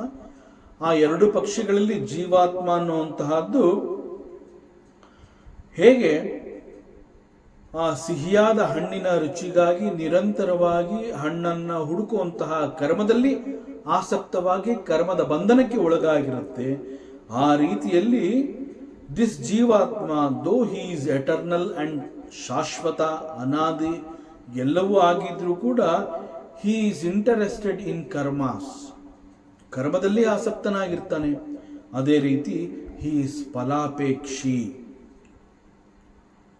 ಸೊ ಈ ವಿಚಾರದಲ್ಲಿ ನನಗಿರುವಂತಹ ಒಂದು ಕನ್ಫ್ಯೂಷನ್ ಏನು ಅಂತಂದ್ರೆ, ಜೀವಾತ್ಮ ಪರಮಾತ್ಮ ಇಬ್ರು ಒಂದೇ ದೇಹದಲ್ಲಿ ಇರ್ತಾರೆ. ಜೀವಾತ್ಮ ಭೋಗಾಸಕ್ತ, ಕರ್ಮಾಸಕ್ತ, ಪರಮಾತ್ಮ ಈಸ್ ಸಾಕ್ಷಿ ರೂಪ. ಬಟ್ ಯಾರು ನಿಜವಾಗ್ಲೂ ಅಲ್ಲಿ ಬಂಧನಕ್ಕೆ ಒಳಗಾಗುವಂತಹದ್ದು ಅಂಡ್ ಯಾರಿಗೆ ಮೋಕ್ಷ ಅನ್ನುವಂತಹದ್ದು? ಒಂದೇ ದೇಹದಲ್ಲಿ ಜೀವಾತ್ಮ ಮತ್ತು ಪರಮಾತ್ಮ ಅನ್ನುವಂತಹವರು ಇಬ್ರು ಇದ್ರೂ ಕೂಡ ಬಂಧನ ಯಾರಿಗೆ, ಮೋಕ್ಷ ಯಾರಿಗೆ? ಈ ವಿಚಾರದಲ್ಲಿ ನನಗೆ ಕನ್ಫ್ಯೂಷನ್. ಯಾಕೆ ಅಂತಂದ್ರೆ ಪರಮಾತ್ಮ ಈಸ್ ಆಲ್ಸೋ ಶಾಶ್ವತ, ಜೀವಾತ್ಮ ಈಸ್ ಆಲ್ಸೋ ಶಾಶ್ವತ. ಇಬ್ರು ಕೂಡ ಒಂದೇ ದೇಹದಲ್ಲಿ, ಇಬ್ರು ಕೂಡ eternal.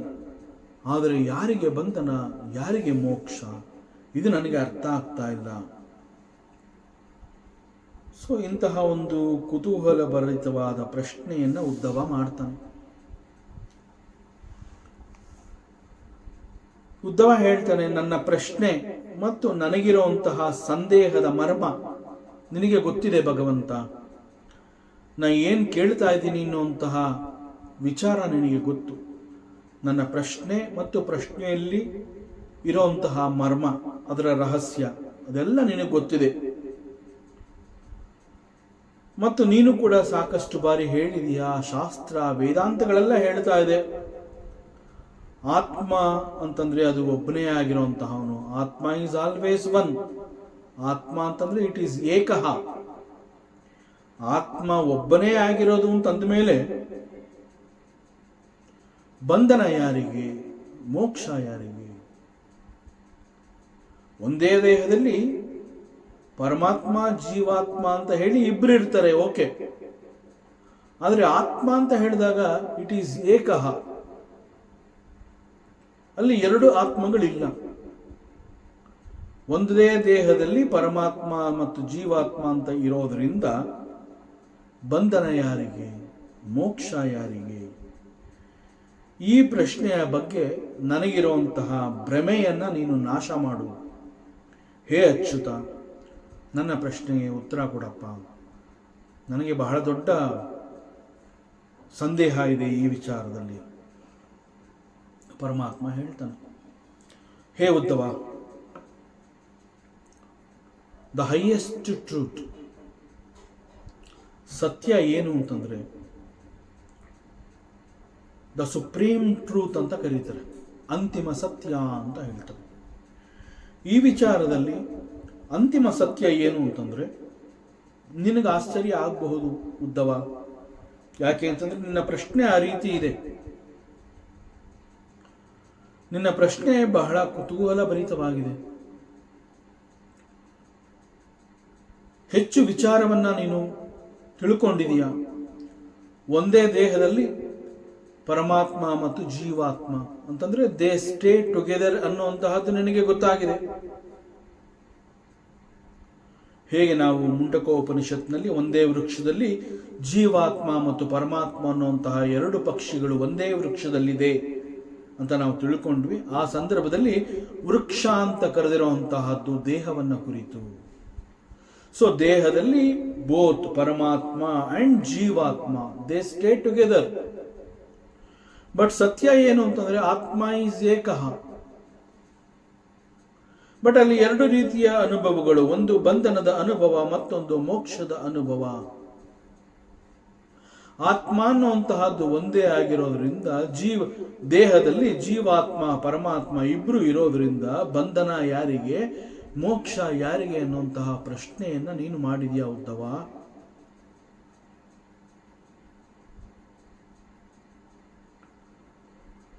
The supreme truth is, ಅಂತಿಮ ಸತ್ಯ ಈ ವಿಚಾರದಲ್ಲಿ ಏನು ಅಂತಂದ್ರೆ ದೇರ್ ಈಸ್ ನೋ ಬಂಧನ ಅಂಡ್ ದೇರ್ ಈಸ್ ನೋ ಮೋಕ್ಷ. ಬಂಧನ ಮತ್ತು ಮೋಕ್ಷ ಅನ್ನುವಂತಹದ್ದು ಇಲ್ಲವೇ ಇಲ್ಲ. ಪರಮಾತ್ಮ ಇಂತಹ ಒಂದು ಸತ್ಯವನ್ನು ತಿಳಿಸ್ತಾನೆ. ವೇದಾಂತದ ಕೆಲವು ರಹಸ್ಯಭರಿತ ಸತ್ಯಗಳು ಮನುಷ್ಯನ ನಂಬಿಕೆಯನ್ನು ಬುಡಮೇಲು ಮಾಡುತ್ತೆ. ದಿನನಿತ್ಯ ನಾವು ಬಂಧನವನ್ನು ಅನುಭವಿಸ್ತೀವಿ. ಅದೇ ರೀತಿ ಒಂದು ರೀತಿಯ ಸುಖ ಅಂತಂದ್ರೆ ಮೋಕ್ಷವನ್ನ ಕೂಡ ನಾವು ಅನುಭವಿಸಿರ್ತೀವಿ. ಉದ್ಧವ ಮಾಡಿರುವಂತಹ ಪ್ರಶ್ನೆಗೆ ಭಗವಂತ ಉತ್ತರ ಕೊಡ್ತೀನಿ ಅಂತ ಹೇಳ್ಬಿಟ್ಟು ಅಂತಿಮ ಸತ್ಯ ಈ ವಿಚಾರದಲ್ಲಿ ದೆರ್ ಈಸ್ ನೋ ಬಂಧನ, ದೆರ್ ಈಸ್ ನೋ ಮೋಕ್ಷ ಅಂತ ಹೇಳಿದಾಗ ವೇದಾಂತದ ವಿಚಾರದಲ್ಲಿ ನಮ್ಮ ನಂಬಿಕೆಗಳು ಬುಡಮೇಲಾಗುವಂತಹ ಸಾಧ್ಯತೆಗಳಿದೆ. ಸೊ ಇಂತಹ ಸತ್ಯಗಳು ನಮಗೆ ಗೊತ್ತಾದಾಗ it is very difficult to digest. ಅರ್ಥ ಮಾಡ್ಕೊಳ್ಳೋದು ಬಹಳ ಕಷ್ಟ, ಜೊತೆಗೆ ಸತ್ಯವನ್ನು ಒಪ್ಕೊಳ್ಳುವಂತಹದ್ದು ಕೂಡ ಬಹಳ ಕಷ್ಟ. ಇಂತಹ ಸತ್ಯ ನಮಗೆ ಅರ್ಥ ಆಗಬೇಕು ಅಂತಂದ್ರೆ it can be understood only through proper contemplation.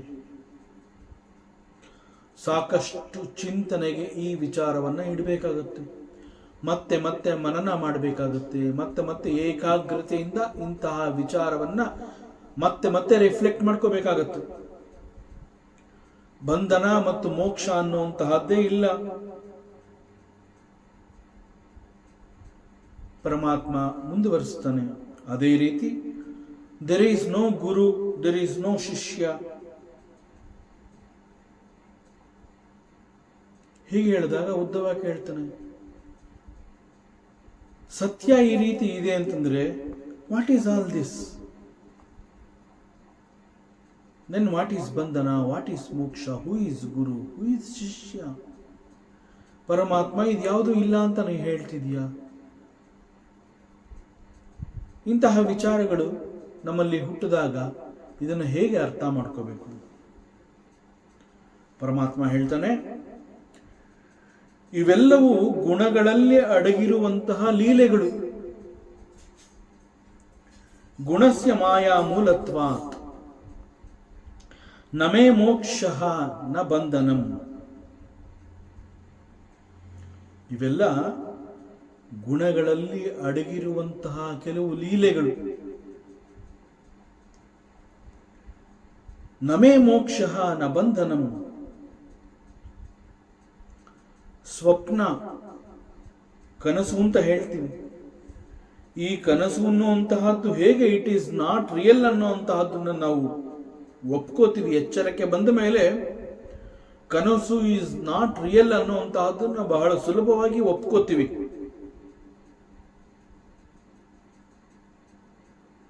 ಹೇಗೆ ಒಪ್ಕೊಳ್ಳೋಕೆ ಸಾಧ್ಯ ಆಯಿತು ಅಂತಂದ್ರೆ, ಕನಸಿನ ಲೋಕದಿಂದ ನಾವು ಈಚೆ ಬಂದಿರ್ತೀವಿ. ಎಚ್ಚರಕ್ಕೆ ಬಂದ ಮೇಲೆ ಗೊತ್ತಾಗುತ್ತೆ ನಾನು ಕಂಡಿದ್ದು, ನನಗೆ ಅನುಭವ ಆಗಿದ್ದು, it is A dream. So ಕನಸಿನಲ್ಲಿ ನಾನು ಕಂಡಿದ್ದು, ಕನಸಿನಲ್ಲಿ ನನಗೆ ಅನುಭವವಾಗಿದ್ದು ಸತ್ಯವಲ್ಲ.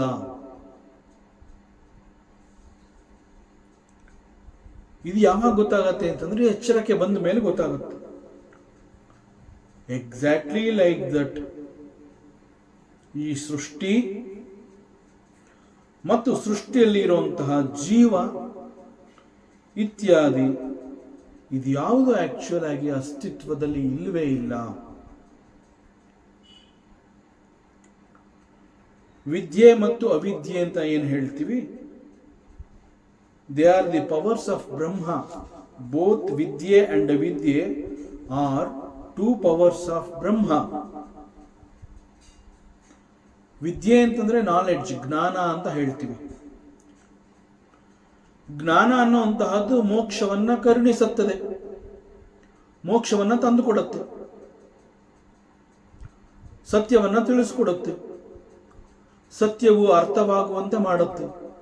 ಯಾವುದು? ಜ್ಞಾನ. ಸೊ ಜ್ಞಾನ ಅಂತ ಹೇಳಿದಾಗ, ನಾಲೆಡ್ಜ್ ಅಂತ ಹೇಳಿದಾಗ, ನಾಲೆಡ್ಜ್ ಅದು ಮೋಕ್ಷವನ್ನ ಕರುಣಿಸುತ್ತದೆ. ಅವಿದ್ಯೆ ಅಂತಂದ್ರೆ ಅಜ್ಞಾನ. ಅಜ್ಞಾನ ಅನ್ನುವಂತಹದ್ದು ಮನುಷ್ಯನನ್ನ ಬಂಧಿಸುತ್ತೆ. ಆದರೆ ಬೋತ್ ವಿದ್ಯೆ ಅಂಡ್ ಅವಿದ್ಯೆ ಈಸ್ ಮೈ ಅಂಶಃ. ಎಲ್ಲ ಲೀಲೆಯಪ್ಪ. ಉದಾಹರಣೆಗೆ, ಒಬ್ಬ ತಂದೆ ಆಫೀಸ್ ಮುಗಿಸ್ಕೊಂಡು ಮನೆಗೆ ಬರ್ತಾ ಇರ್ತಾನೆ. ಮನೆಗೆ ಬರ್ತಾ ಇರುವಂತಹದ್ದನ್ನು ಅವನ ಪುಟ್ಟ ಮಗು ನೋಡುತ್ತೆ. ಪುಟ್ಟ ಮಗು ಏನನ್ಕೊಳ್ಳುತ್ತೆ ಅಂತಂದ್ರೆ, ನಾನು ಅಪ್ಪನ್ನ ನೋಡಿದ್ದು ಅಪ್ಪನಿಗೆ ಗೊತ್ತಾಗಿಲ್ಲ. ಆದ್ರೆ ಅಪ್ಪ ಮನೆಗೆ ಬರ್ತಾ ಇರುವಂತಹ ಸಮಯದಲ್ಲಿ, ಮನೆ ಒಳಗಡೆ ಬರ್ತಾ ಇರುವಂತಹ ಸಮಯದಲ್ಲಿ ಆ ಮಗು ನನ್ನನ್ನು ನೋಡಿದೆ ಎನ್ನುವಂತಹದ್ದು ಅಪ್ಪನಿಗೆ ಗೊತ್ತಾಗುತ್ತೆ. ಮಗು ಏನ್ ಮಾಡುತ್ತೆ, ಅಪ್ಪ ಒಳಗೆ ಬರೋದನ್ನೇ ಕಾಯ್ದು, ಅಪ್ಪ ಒಳಗೆ ಬಂದಾಗ ಅವನಿಗೆ ಸರ್ಪ್ರೈಸ್ ಮಾಡಬೇಕು ಅಂತ ಹೇಳಿ ಜೋರಾಗಿ ಕಿರಿಚಿ ಹೆದರ್ಸತ್ತೆ. ಆದರೆ ಈ ನಾಟಕ ಅಪ್ಪಂಗೆ ಗೊತ್ತಿರುತ್ತೆ. ಯಾಕೆಂತಂದ್ರೆ ಅವ್ನ ಮನೆಯೊಳಗೆ ಬರ್ಬೇಕಾದ್ರೆ ಆ ಮಗು ನೋಡಿದ್ದು, ಆ ಮಗು ಔಸ್ಕೊಂಡಿದ್ದು ಮತ್ತು ಅದು ಈ ರೀತಿ ಆಟ ಆಡತ್ತೆ ಎನ್ನುವಂತಹದ್ದು ಅಪ್ಪನಿಗೆ ಚೆನ್ನಾಗಿ ಗೊತ್ತಿರುತ್ತೆ. ಆದರೂ ಕೂಡ ಮಗು ಹೆದರಿಸಿದಾಗ ಅಪ್ಪ ಹೆದರಿದಂತೆ ನಾಟಕವಾಡ್ತಾನೆ. ಯಾಕೆ ನಾಟಕ ಆಡ್ತಾನೆ ಅಂತಂದ್ರೆ, ಅವನಿಗೆ ಗೊತ್ತಿದ್ದು ಆ ರೀತಿ ನಟಿಸ್ತಾನೆ. Because it is for fun, it is only ಲೀಲಾ, ಇಟ್ ಈಸ್ ನಾಟ್ ರಿಯಲ್. ಯಾಕೆಂದ್ರೆ ಎಲ್ಲ ಕಣ್ಣು ಮುಂದೆ ಅವನು ನೋಡಿದ್ದಾನೆ. ಮನೆಗೆ ಬರಬೇಕಾದ್ರೆ ಆ ಮಗು ಔಸ್ಕೊಂಡಿದ್ದು, ಅದು ಬಂದು ಕಿರ್ಚಿದ್ದು, ನನ್ನನ್ನು ಹೆದರಿಸಿದ್ದು ಅದೆಲ್ಲ ಅಪ್ಪಂಗೆ ಗೊತ್ತು. ಆದರೂ ಕೂಡ ಆ ಅಪ್ಪ ಮಗುವನ್ನ ನಿರಾಸೆ ಮಾಡಬಾರ್ದು ಅಂತ ಹೇಳಿ ಹೆದರಿದಂತೆ ನಟಿಸ್ತಾನೆ. ಯಾಕೆ ಅಂತಂದ್ರೆ ಇಟ್ ಈಸ್ ಫಾರ್ ಫನ್, ಇದೊಂದು ಲೀಲೆ. ಎಕ್ಸಾಕ್ಟ್ಲಿ ಲೈಕ್ ದಿಸ್, ಬಂಧನ ಮತ್ತು ಮೋಕ್ಷ ಅನ್ನುವಂತಹದ್ದು ನಿಜವಾಗ್ಲೂ ಅದು ಇಲ್ಲವೇ ಇಲ್ಲ, ಅದು ಅಸ್ತಿತ್ವದಲ್ಲೇ ಇಲ್ಲ ಅದು. ಆದ್ರೂ ಕೂಡ ಬಂಧನ ಮತ್ತು ಮೋಕ್ಷ ಅಂತ ನಾವೇನ್ ಹೇಳ್ತೀವಿ, ಅದು ಲೀಲೆ, ಅದೊಂದು ಲೀಲೆ. ಅದು ಬಂಧನ ಅಂತಂದ್ರೆ ಅದು ಇಟ್ ಈಸ್ ಅವಿದ್ಯೆ, ಅಜ್ಞಾನ, ಇಗ್ನೋರೆನ್ಸ್. ಸೊ ಮೋಕ್ಷ ಅಂತಂದ್ರೆ ಇಟ್ ಈಸ್ ನಾಲೆಡ್ಜ್, ಜ್ಞಾನ, ಅರಿವು, ಪ್ರಜ್ಞೆ. ಸೊ ಬೋತ್ ವಿದ್ಯೆ ಅಂಡ್ ಅವಿದ್ಯೆ ಆರ್ ಮೈ ಪವರ್ಸ್. ಅವೆರಡೂ ಕೂಡ ನನ್ನ ಅಂಶವೇ ಆಗಿದೆ ಅಂತ ಹೇಳಿ ಭಗವಂತ ಉದ್ಧವನಿಗೆ ವಿಚಾರವನ್ನ ತಿಳಿಸ್ಕೊಡ್ತಾ ಇದ್ದಾನೆ. ಆದ್ರಿಂದ ಹೇ Uddhava, the highest reality, there is no bandha and there is no moksha. ಆತ್ಮಷಟ್ಕಂನಲ್ಲಿ ಒಂದು ಕಡೆ ಒಂದು ವಿಚಾರ ಬರುತ್ತೆ. ಆಚಾರ್ಯ ಶಂಕರರು ಹೇಳ್ತಾರೆ, ಸದಾ ಮೇ ಸಮತ್ವಂ ನ ಮುಕ್ತಿರ್ನ ಬಂಧಃ ಚಿದಾನಂದ ರೂಪ ಶಿವೋಹಂ ಶಿವೋಹಂ. ವೇದಾಂತ ಹೇಳುವಂತೆ ನಾವೆಲ್ಲ ಚಿದಾನಂದ ಸ್ವರೂಪಿಗಳು, ಎಲ್ಲವನ್ನ ಸಮತ್ವವಾಗಿ ಕಾಣ್ತಾ ಇರೋದ್ರಿಂದ ವೇರ್ ಈಸ್ ಬಂಧಃ ಅಂಡ್ ವೇರ್ ಈಸ್ ಮುಕ್ತಿ, ದೇರ್ ಈಸ್ ನಥಿಂಗ್ ಕಾಲ್ಡ್ ಬಂಧನ ಅಂಡ್ ಮೋಕ್ಷ. ಅದ್ಯಾವುದೂ ಇಲ್ಲವೇ ಇಲ್ಲ. ಸಮತ್ವ ಭಾವದಿಂದ ಇರುವಂತಹವರು ನಾವೆಲ್ಲ ಚಿದಾನಂದ ರೂಪಿಗಳು. ನಮ್ಮಲ್ಲಿ ಸಮದರ್ಶಿತ್ವ ಇದೆ, ಆದರೆ because of the ignorance we have forgotten our true nature. ನಮ್ಮ ನೈಜ ಸ್ವರೂಪವನ್ನು ನಾವು ಮರೆತಿರೋದ್ರಿಂದ ನಾವು ಇಷ್ಟು ದೊಡ್ಡ ನೋವನ್ನು ಅನುಭವಿಸ್ತಾ ಇದ್ದೀವಿ. ಇಷ್ಟು ದೊಡ್ಡ ಸಫರಿಂಗ್ಸ್ ನಮಗೆ ಯಾಕೆ ಅಂತಂದರೆ because of the ignorance. We have totally forgotten our true nature. ಅದರಿಂದ ನಮಗೆ ಅನೇಕರಿಗೆ ಬಂಧನದ ಅನುಭವ ಆಗತ್ತೆ. ಯಾಕೆ? The reason is the absence of knowledge. Knowledge ಅಂತ ಹೇಳಿದ್ರೆ ಇಲ್ಲಿ ಆತ್ಮವಿದ್ಯೆ, ಆತ್ಮಜ್ಞಾನವನ್ನು ಕುರಿತು ಹೇಳಿರುವಂತಹದ್ದು. ಇಟ್ ಈಸ್ ನಾಟ್ ವಿದ್ಯಾ ಆಫ್ ಲೌಕಿಕ. ಅದರಿಂದ ಜ್ಞಾನ ಅಂತಂದರೆ ಆತ್ಮಜ್ಞಾನ. ಆತ್ಮಜ್ಞಾನ ಇಲ್ಲದೆ ಇರೋದರಿಂದ ನಮಗೆ ಈ ಬಂಧನದ ಅನುಭವ ಆಗ್ತಾ ಇದೆ. ಈಗ ಒಂದು ವಸ್ತುವನ್ನು ನೋಡಿದಾಗ ಆ ವಸ್ತುವಿನ ಸ್ವರೂಪದ ಬಗ್ಗೆ ಸಾಕಷ್ಟು ವಿಚಾರ ಅಥವಾ ಜ್ಞಾನ ಅನ್ನುವಂತಹದ್ದು ಸಿಗತ್ತೆ. ಆ ವಸ್ತುವನ್ನು ನೋಡ್ತಾ ಇದ್ದಾಗೆ ಆ ವಸ್ತುವಿನ ಒಂದು ಜ್ಞಾನ ಅನ್ನುವಂತಹದ್ದು ಸಿಗತ್ತೆ. ಇಲ್ಲಿ ವಿದ್ಯೆ ಅಂತ ಕರೆದಿರುವಂತಹದ್ದು ಆತ್ಮವಿದ್ಯೆಯನ್ನು ಕುರಿತು, ಆತ್ಮಜ್ಞಾನವನ್ನು ಕುರಿತು ಹೇಳ್ತಾ ಇರುವಂತಹದ್ದು. ಆತ್ಮವಿದ್ಯೆಯ ಅರಿವು ಇದೆ ಅಂತಂದ್ರೆ ಯು ಬಿಕಮ್ ಎವ್ರಿಥಿಂಗ್ ಅಂತಾನೆ ಅರ್ಥ. ಬಿಕಾಸ್ ಆತ್ಮ ಈಸ್ ಎವ್ರಿಥಿಂಗ್ ಅಂತ ಅರ್ಥ. ಮತ್ತಷ್ಟು ಸ್ಪಷ್ಟವಾಗಿ ಹೇಳಬೇಕು ಅಂತಂದ್ರೆ ನಿನಗೆ ಎಲ್ಲವೂ ಗೊತ್ತಾಗತ್ತೆ. ಆತ್ಮವನ್ನ ನೀನು ತಿಳ್ಕೊಂಡಿದ್ಯಾ ಅಂತಂದ್ರೆ ನಿನ್ನ ಅರಿವಿಗೆ ಎಲ್ಲವೂ ಬಂದಿರುತ್ತೆ. ಇಟ್ ಮೀನ್ಸ್ ಯು ಬಿಕಮ್ ಆತ್ಮ ಅಂತ ಅರ್ಥ. ನಿನಗೆ ಆತ್ಮವಿದ್ಯೆ ಗೊತ್ತಾಗಿದೆ ಅಂತಂದ್ರೆ ಯು ಬಿಕಮ್ ಆತ್ಮ ಅಂತ. ಇನ್ಫ್ಯಾಕ್ಟ್ ಮತ್ತಷ್ಟು ಸ್ಪಷ್ಟವಾಗಿ ಹೇಳಬೇಕು ಅಂತಂದ್ರೆ it is not you are becoming ಆತ್ಮ, ಯು ಆರ್ ಆತ್ಮ. ಅದರಿಂದ ಇಲ್ಲಿ ಸತ್ಯ ಏನು ಅಂತಂದ್ರೆ ಇಟ್ ಈಸ್ ನಾಟ್ ಬಿಕಮಿಂಗ್ ಆತ್ಮ, ಯು ಆರ್ ಆಲ್ರೆಡಿ ಆತ್ಮ. But because of the ignorance, because of the ಅಜ್ಞಾನ, you have forgotten your true nature. ನಿನ್ನ ನೈಜ ಸ್ವರೂಪದ ಬಗ್ಗೆ ನಿನಗೆ ಅರಿವು ಇಲ್ಲದೆ ಇರೋದ್ರಿಂದ ನಿನ್ನನ್ನು ನೀನು ಜೀವಾತ್ಮ ಅಂತ ಕರ್ಕೊಂಡು ಅನೇಕ ಸಂಕಟಗಳನ್ನು ಅನುಭವಿಸ್ತಾ ಇದೆಯಾ. ನೀನು ಆತ್ಮವೇ ಆಗಿದ್ರೂ ಕೂಡ ನಿನ್ನನ್ನು ನೀನು ಜೀವಾತ್ಮ ಅಂತ ಕರ್ಕೋತಾ ಇದೆಯಾ.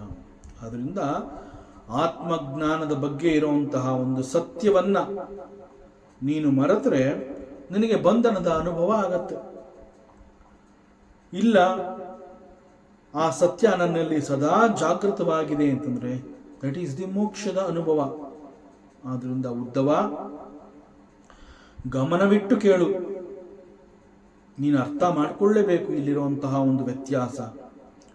ಬಂಧನ ಮತ್ತು ಮೋಕ್ಷ ಅಂತ ಹೇಳಿದಾಗ ಇಲ್ಲಿರುವಂತಹ ಈ ವ್ಯತ್ಯಾಸ ಅಂತಂದ್ರೆ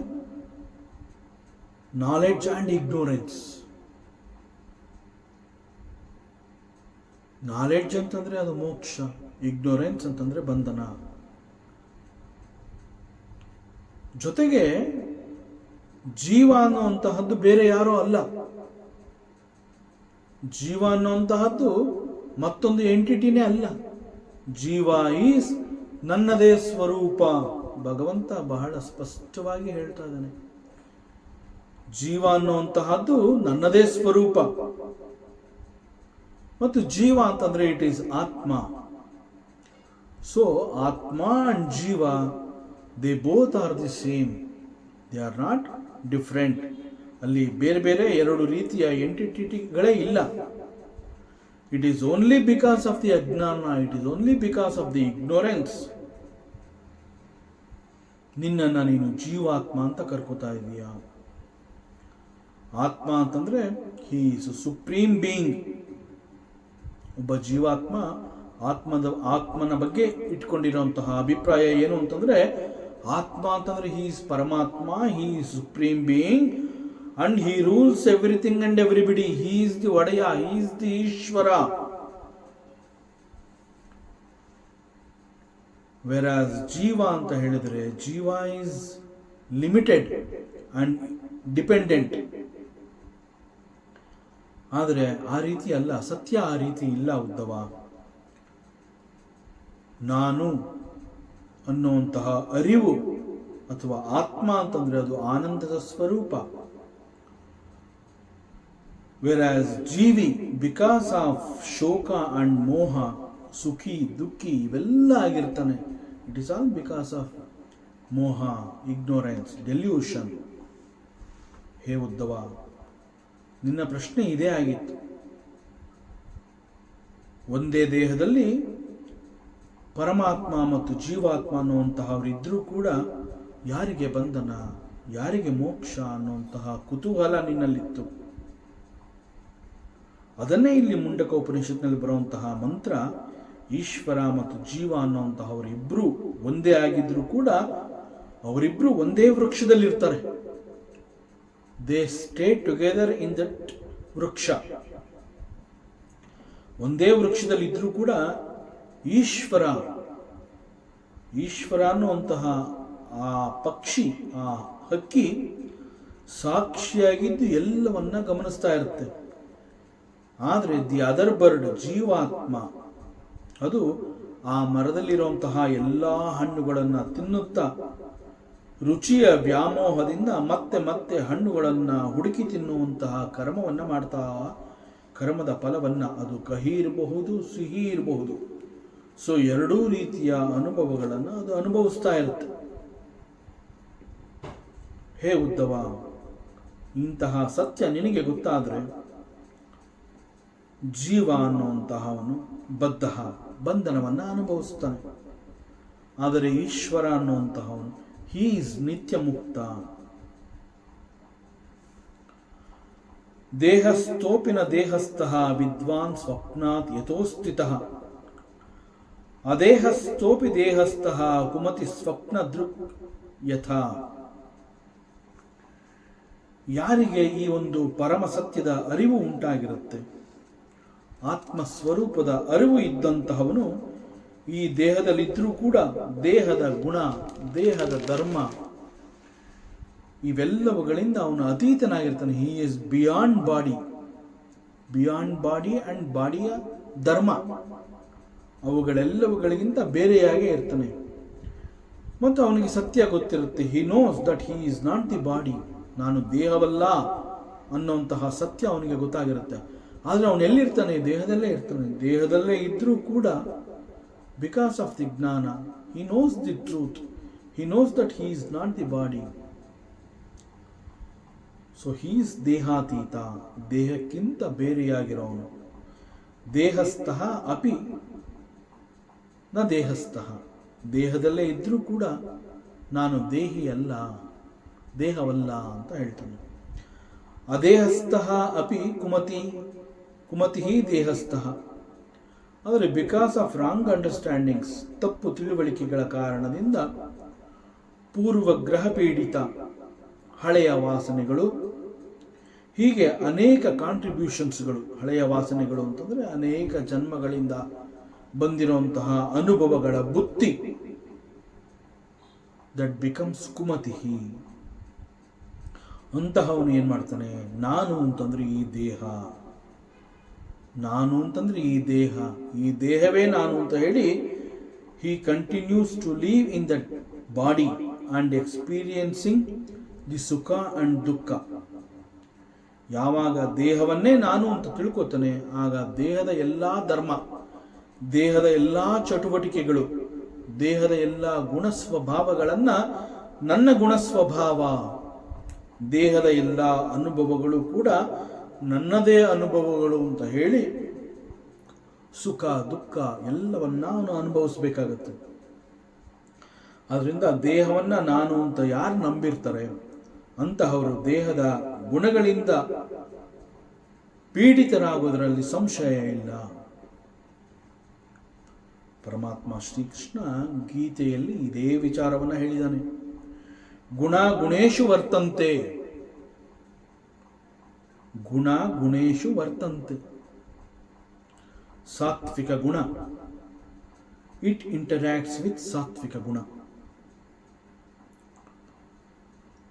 ಆದರೆ ಮಂದಮತಿ, ಒಬ್ಬ ಅಜ್ಞಾನಿ, he assumes that all the interactions with the world through the body is my contribution.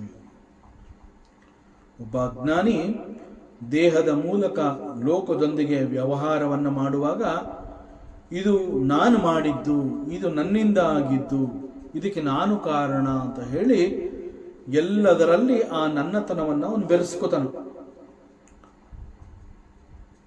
So ಈ ರೀತಿಯಲ್ಲಿ ಅವನು ತನ್ನನ್ನು ದೇಹದೊಂದಿಗೆ ಗುರುತಿಸಿಕೊಂಡು ದೇಹದಿಂದ ಮಾಡುವಂತಹ ಕರ್ಮವನ್ನು ಕೂಡ ನಾನು ಮಾಡಿದ್ದು, ಇದು ನನ್ನ ಕರ್ಮ, ಇದು ನನ್ನಿಂದ ಆಗಿದ್ದು, ಈ ರೀತಿಯಲ್ಲಿ he identifies with the body and feels all the ups and down. ಆದರೆ ಈಶ್ವರ, ಆತ್ಮ, ಪರಮಾತ್ಮ ಅಂತ ಹೇಳಿದಾಗ ಅವನು ಕೂಡ ದೇಹದಲ್ಲೇ ಇರ್ತಾನೆ. ದೇಹದಲ್ಲೇ ಇದ್ರೂ ಕೂಡ ಅವನು ಕೇವಲ ಸಾಕ್ಷಿಯಾಗಿರ್ತಾನೆ. He only observes. He will not be influenced by the gunas. ದೇಹದ ಗುಣಧರ್ಮಗಳು ಅವನ ಮೇಲೆ ಯಾವ ರೀತಿಯ ಪ್ರಭಾವವನ್ನು ಕೂಡ ಮಾಡೋದಿಲ್ಲ. ಸೊ ವಾಟ್ ಈಸ್ ಶರೀರ? ಹಾಗಾದರೆ ದೇಹ ಅಂತಂದ್ರೆ ಏನು? ದೇಹ ಆರ್ ಶರೀರ ಅಂತಂದ್ರೆ it is nothing but the ಪ್ರಾರಬ್ಧದ ಫಲ. ಮತ್ತು ಈ ದೇಹ ಅನ್ನುವಂತಹದ್ದು ಪ್ರಾರಬ್ಧಕ್ಕೆ ಅಧೀನವಾಗಿದೆ. ಈ ದೇಹ ಅನ್ನುವಂತಹದ್ದು ಇಂದ್ರಿಯಗಳನ್ನು ಉಪಯೋಗಿಸಿಕೊಂಡು ಕರ್ಮವನ್ನು ಮಾಡುತ್ತೆ. ಇಂತಹ ಕರ್ಮಗಳನ್ನು ಮಾಡಲೇಬೇಕು ಅನ್ನುವಂತಹ ಒಂದು ತವಕ ಅವನಲ್ಲಿ ಹುಟ್ಟೋದಕ್ಕೆ ಕಾರಣ ಅವನ ಮನಸ್ಸು. ಸೊ ಈ ಪ್ರಕಾರ ಮನಸ್ಸು ಮತ್ತು ದೇಹವನ್ನು ಉಪಯೋಗಿಸಿಕೊಂಡು ಇಂದ್ರಿಯಗಳ ಸಹಾಯದಿಂದ ಎಲ್ಲ ಕರ್ಮಗಳಲ್ಲಿ ಅವನು ಭಾಗಿಯಾಗ್ತಾನೆ.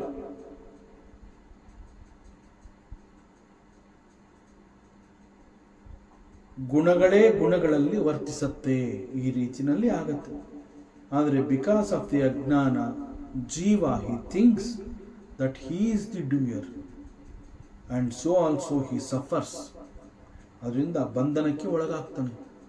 ಬಿಕಾಸ್ ಇದು ನಾನು ಮಾಡಿದ್ದು ಅಂತ ಅವನು ಹೇಳಿದ್ಮೇಲೆ ಅದರ ಫಲವನ್ನು ಅವನೇ ಅನುಭವಿಸ್ತಾನೆ.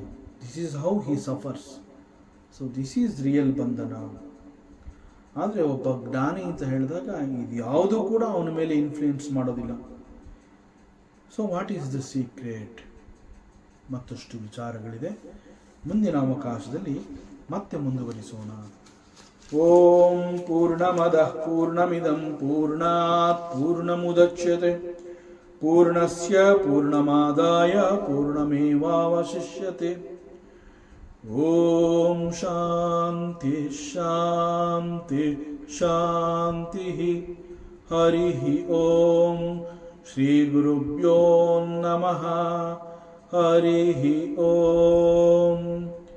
ಈ ದಿನದ ಪ್ರವಚನ ಸೇವೆಯನ್ನು ಪರಮಾತ್ಮ ಶ್ರೀಕೃಷ್ಣನ ಪಾದಚರಣಗಳಲ್ಲಿ ಅತ್ಯಂತ ಭಕ್ತಿಯಿಂದ ಶ್ರದ್ಧೆಯಿಂದ ಅರ್ಪಿಸೋಣ. ಶ್ರೀಕೃಷ್ಣಾರ್ಪಣಮಸ್ತು.